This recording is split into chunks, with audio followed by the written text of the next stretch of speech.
Captain Vijayakanth அண்ணா இறந்துட்டாருன்ற விஷயம் இப்ப கேள்விப்பட்டேன்.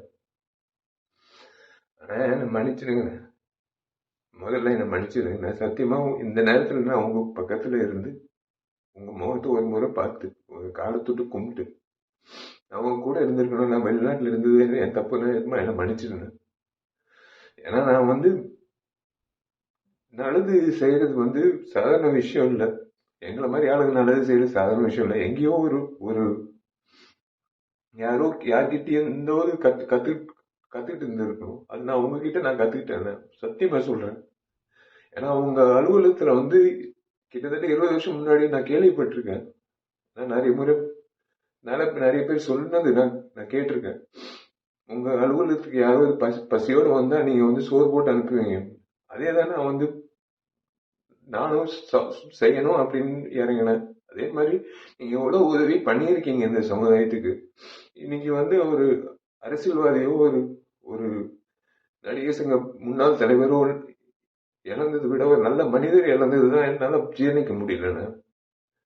இன்னைக்கு நடிகர் சங்கத்துல நான் நாங்கெல்லாம் பொறுப்பேற்றதுக்கு அப்புறம் உங்களை சந்திக்கும் போது பிரேமலதா அம்மா சொன்ன ஒரே விஷயம் தான், நீங்க அந்த பத்திரத்தை மீட்டுட்டு எடுத்துட்டு வரும்போது உங்க வீட்டு நகை கூட அந்த அளவுக்கு நீங்க ஒரு ஒரு ஒரு விஷயமாவே எடுத்துக்கல. நீங்க அந்த பத்திரத்தை அப்படியே ஒரு பொக்கிஷமா நீங்க உங்க லாக்கர்ல வச்சீங்கன்னு அம்மா அந்த அம்மா சொல்லும் போது, நீங்க செஞ்ச உதவிகள், நீங்க செஞ்ச விஷயங்கள், இந்த நடிகர் சங்கத்துக்கு நீங்க நடத்தின அந்த நிர்வாகம், அரசியல்வாதியா நீங்க அவ்வளவு துணிவா நீங்க பேசின பேச்சு, உங்க செயல்பாடு, ஒரு நடிகனா நீங்க இவ்வளவு பேர் வாங்கியிருக்கீங்க.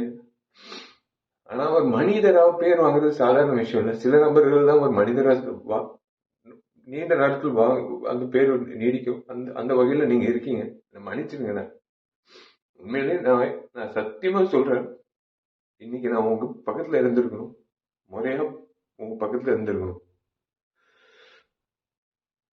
உங்க ஆத்ம சாந்தி அடையணும்னு நீங்க நீங்க நல்லா இருக்கணும். சத்தியமா உங்க பேர்ல நான் கண்டிப்பா உங்க பேர்ல நான் கண்டிப்பா மேற்கொண்டு நல்லது பண்ணணும்னு இன்னும் தோணுதுன்னு. அவ்வளவுதான், வேற ஒண்ணும் சொல்ல முடியல. உங்களுக்கு நான் பண்ண வேண்டிய ஒரு விஷயம் இதுதான் நான் நினைக்கிறேன்.